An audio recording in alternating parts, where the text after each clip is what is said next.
Okay, ये है Poco का पहला 5G टैब जो कि 20,000 रुपए के अंदर हमने बाय करा है और ये टैब लगभग 10 दिन से मैं यूज कर रहा हूँ। क्या अच्छी चीजें और क्या बुरी चीजें जो आपको रोकेंगे इस टैब को लेने से, इस वीडियो में फाइंड आउट करते हैं। तो फर्स्ट ऑफ ऑल अगर मैं टैब की बिल्ड क्वालिटी की बात करूं तो यहाँ पर आपको ड्यूल जो सेटअप है ना वो देखने को मिलता है। यहाँ पर आपको ऊपर जहां पर पोको की ब्रांडिंग है ना, ये आपको प्लास्टिक वाला पार्ट दिखाई देता है, जबकि ये मेटल के साथ आता है। और यहाँ पर ना आपको फिंगरप्रिंट्स बहुत ज्यादा देखने को मिल जाते हैं, बहुत ज्यादा, मतलब फिंगर मैग्नेट मैं बोलना चाहूंगा।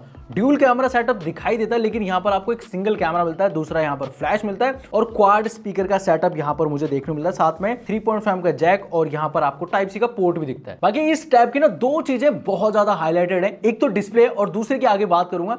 डिस्प्ले की बात करते हैं, यहाँ पर आपको 12.1 इंच की डिस्प्ले मिलती है, 120 हर्ट्ज फास्ट रिफ्रेश रेट के साथ, 600 निट्स की पीक ब्राइटनेस है और 2.5K रिजोल्यूशन के साथ भी आती है।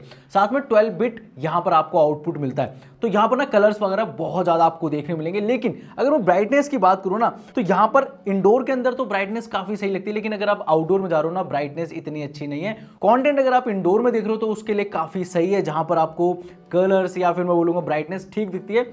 लेकिन हाँ, 600 थोड़ी सी कम लगती है। और इस बजट में ना मैं एक्सपेक्ट कर रहा था कि एमोलेड डिस्प्ले होनी चाहिए। अब देखो बजट में शायद नहीं हो पाती क्योंकि और भी फीचर्स के अंदर डाले, लेकिन एक साइकोलॉजी तौर पर मतलब लगता है कि हाँ एमोलेड होती तो यहाँ पर थोड़े से और पंची कलर दिखते हैं आपको। बाकी अगर बेजल्स पे नजर मारोगे तो यहाँ पर डिस्प्ले के हिसाब से छोटे लग सकते हैं, लेकिन अगर ये डिस्प्ले पूरी छोटी होती है तो यहाँ पर आपको बेजल्स काफी बड़े और मोटे नजर आते हैं। बाकी यूट्यूब वगैरह पे अगर आप वीडियोस देख रहे हो तो यहाँ पर आप 4K HDR में वीडियोस देख सकते हो। साथ में यहाँ पर हमने इसके स्पीकर भी टेस्ट करके देखे, जहां पर आपको डॉल्बी सूट या फिर डॉल्बी विजन एटमॉस का फीचर भी मिलता है। तो यहां पर मतलब पिक्चर क्वालिटी साथ में ऑडियो एक्सपीरियंस काफी इनहैंस मिलता है। और वैसे जैसे मैंने शुरुआत में बताया था, यहां पर क्वाड स्पीकर आते हैं, लेकिन आउटपुट हमने टेस्ट करके देखा, उतना लाउडनेस यहां पर मुझे फील नहीं हुई जितना मतलब एक हाइप बनाई जा रही है। तो थोड़ा सा लो लगा, बाकी ठीक ठाक मिल जाता आउटपुट। एंड दूसरी जो चीज थी ना हाईलाइटेड, वो है इसका बैटरी साइड। 10,000 mAh की बैटरी आती है। अब ये काफी बड़ा टैब है तो यहाँ पर आपको बैटरी सेटअप भी बड़ा मिलता है और यहाँ पर बॉक्स के अंदर ही 33 वॉट का फास्ट चार्जर भी आता है। तो यहाँ पर ना आपकी जो बैटरी है, मैंने इसको यूज करके देखा तो लगभग 6 से 7 घंटे का आउटपुट ये निकाल के देता है एक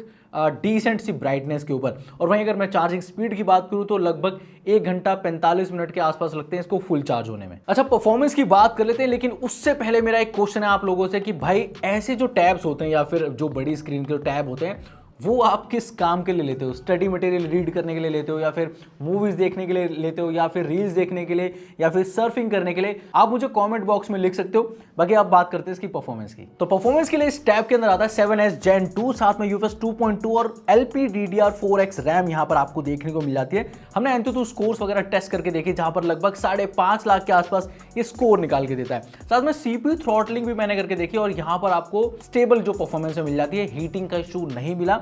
बाकी अगर आप गेमिंग वगैरह करना चाहते हैं इस तरह के टैब के ऊपर, तो यहां पर ना भाई मैंने नोटिस करी कि यहां पर आप 60 FPS पे प्ले कर पाओगे, यानी कि स्मूथ और एक्सट्रीम का ऑप्शन आता है और यहां पर आप FPS भी देख पाओगे। मतलब अगर आप TDM वगैरह प्ले कर रहे हो तो वहां पर आपको लगभग 55-56 के आसपास आपको जो FPS हैं वो देखने को मिलेंगे। बाकी अगर आप लॉन्ग टर्म में यूज करते हो तो वहां पर थोड़े FPS डाउन जाते हैं। और इसकी जो स्क्रीन है ये एडेप्टिव रिफ्रेश रेट के साथ भी काम करती है, जहां पर आप जैसे काम कर रहे हो उसके अकॉर्डिंग इसके जो रिफ्रेश रेट है वो चेंज होता रहता है। अब परफॉर्मेंस की बात की हो रही थी तो यहाँ पर मैं और चीजें ऐड कर देता हूँ। इस तरह के जो टैबलेट होते हैं वो मल्टीटास्किंग के काम आते हैं ज्यादातर, तो यहाँ पर हम भी भाई मल्टीटास्किंग कर रहे थे। 2 आप टैब आराम से इसमें ओपन कर सकते हो। तीसरा यहाँ पर आपको एक पॉपअप विंडो भी खुल जाती है। इसके बाद हमने एक और विंडो ओपन कर रखी है, मतलब 4 विंडोज आप एक बार में ओपन कर सकते हो। 2 बड़ी विंडोज यानी कि स्प्लिट स्क्रीन, और जो छोटी विंडोज होती हैं पॉपअप, वो आप यहां पर ओपन कर सकते हो। उसके आगे अगर जाते हो तो वो ओपन होने का ऑप्शन नहीं आता यहां पर। बाकी जब आप टैब को पोर्ट्रेट से लैंडस्केप में करते हो तो लगभग 1 सेकंड का टाइम लेता है और इस तरह से रोटेट हो जाता है। और रिसेंटली इसके अंदर एक अपडेट आया, उसके बाद से यहां पर थोड़े से ग्लिचेस कम हुए। पहले क्या हो रहा था कि जब अपडेट नहीं था ये, तो मैं यूट्यूब के साथ अगर गूगल क्रोम चला रहा था ना तो वहां पर कभी कभी वो क्रैश हो जा रहा था, लेकिन अब अपडेट के बाद वो स्मूथली काम कर रहा है और दोनों टैब्स आराम से काम कर रहे हैं। बाकी बात करते हैं कैमरास की, तो यहां पर आपको पीछे 2 कैमरास दिख रहे होंगे, लेकिन एक ही कैमरा मिलता है 8 मेगापिक्सल का, और सामने भी यहां पर आपको 8 मेगापिक्सल का सेल्फी कैमरा मिलता है। अब ये फोटोज क्लिक करने के लिए तो ऑब्वियसली नहीं है, लेकिन जब आप वीडियो कॉल कर रहे हो या फिर आप डॉक्यूमेंट स्कैन कर रहे हो तो वहां पर काम आ जाते हैं और उनकी क्वालिटी ठीक ठाक से आपको मिल जाएगी। देखो ये सब्जेक्ट रहता है ब्रांड्स का कि भाई यहां पर ना कॉस्ट कटिंग कैसे की जाए ताकि और जो चीजें है ना उसमें आपको बढ़िया चीजें दे पाए। तो यहाँ पर ये चीज आपको देखने मिलती है और मुझे कोई शिकायत भी नहीं है कि यहाँ पर कैमरा की क्वालिटी कुछ ऐसी मिलती है। बाकी ये जो टैबलेट है एंड्रॉइड 14 के साथ आता है, हाइपर ओएस इसके अंदर आता है और यहाँ पर मैं देख रहा था कि ब्लोटवेयर है ना वो यहाँ पर मुझे लगा कि शायद हो सकते हैं, लेकिन भाई एक दो ऐप्स ही मुझे देखने को मिली, ज्यादा कुछ इसके अंदर नहीं है। लेकिन हाँ यहाँ पर आपको नोटिफिकेशन जरूर आपको देखने मिलते हैं, तो ये चीज भाई है इसके अंदर। बाकी काफी लोगों का क्वेश्चन रहता है कि सिक्योरिटी के लिए क्या है यहाँ पर, तो सिक्योरिटी के लिए यहाँ पर आपको फेस अनलॉक मिल जाता है, साथ में पैटर्न या फिर पिन का ऑप्शन मिल जाता है। फिंगरप्रिंट सेंसर वाला जो फीचर है ना वो यहाँ पर नहीं है, इवन साइड वाला जो फिंगरप्रिंट है ना वो भी यहाँ पर नहीं मिलता। इसके साथ ये जो टैब है 1.5 TB एक्सपेंड कर सकता है, साथ में यहाँ पर आप 5G सिम यूज कर सकते हो, 5G रेडी ये वाला टैब है। और यहाँ पर अगर आप देखो ब्लूटूथ 5.2 है, 2x2 मीमो का सपोर्ट है। वैसे इस टैब को अगर आप बाय करते हो ना तो यहाँ पर ना आप इसकी साइड से ना कॉम्बो भी बाय कर सकते हो, जहां पर आपको कीबोर्ड और एक पेंसिल भी मिलती है, जहां पर अगर आप वन टैप करते हो तो ड्राइंग कर सकते हो और वहां पर ना पेंसिल के ऊपर भाई अप एंड डाउन का ऑप्शन आता है, तो रील्स आप स्क्रॉल कर सकते हो। साथ में अगर आप लॉन्ग प्रेस करते हो तो वहां पर स्क्रीनशॉट भी ले सकते हो। बाकी कीबोर्ड का काम आपको पता ही है कि क्या होता है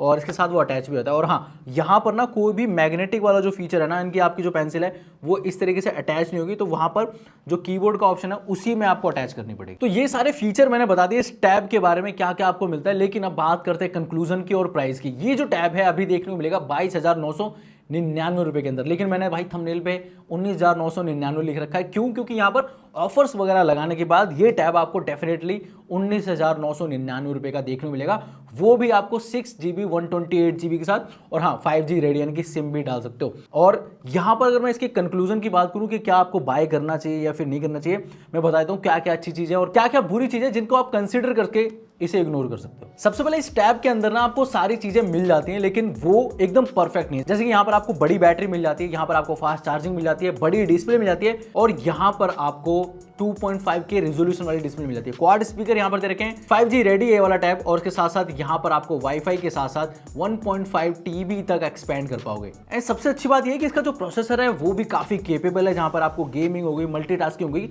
ये सारी चीजें आप आराम से कर पाओगे। लेकिन अगर आप कोई ऐसा टैब देख रहे हो जहां पर आपको परफॉर्मेंस बहुत ही बढ़िया चाहिए, नंबर्स आपको ज्यादा चाहिए, या फिर अगर डिस्प्ले आपके लिए बहुत ज्यादा इंपॉर्टेंट है, जहां पर आपको एमोलेड डिस्प्ले चाहिए या फिर जो ब्राइटनेस है वो ज्यादा चाहिए, बेजल्स और छोटे चाहिए, या फिर जो फास्ट चार्जिंग है वो आपको लगभग 65 या फिर 80 वॉट वाली चाहिए, तो वो चीज यहाँ पर अभी पॉसिबल नहीं है। साथ में जैसे मैंने शुरुआत में बताया था कि यहाँ पर आपको क्वाड स्पीकर मिलते हैं, लेकिन अभी भी जो आउटपुट है ना वो उतना लाउड नहीं है, ठीक मिल जाता है, लेकिन लाउडनेस अगर थोड़ी सी और होती तो डेफिनेटली भाई क्वाड स्पीकर ज्यादा जस्टिस कर पाते इस टैब के साथ। बट अगर आप ओवरऑल देखोगे 20,000 रुपए के अंदर आई थिंक मुश्किल ही कोई टैब होगा जो इतने सारे फीचर दे रहा होगा, जिसमें आपको 5G ready, battery output, display, ये सारी चीजें मिल रही होगी। तो हाँ आप जा सकते हो इसकी तरफ अगर आपको उन सारी चीजों की नीड नहीं है जो मैंने बताई आपको। बाकी इस टैब के बारे में आप क्या सोचते हो आप बता सकते हो कमेंट बॉक्स में, और अगर आप इसी टैब से वीडियो देख रहे हो तो ये भी लिख सकते हो। ये वीडियो पे खत्म कर रहा हूं, मैं मिलता हूं नेक्स्ट वीडियो के अंदर।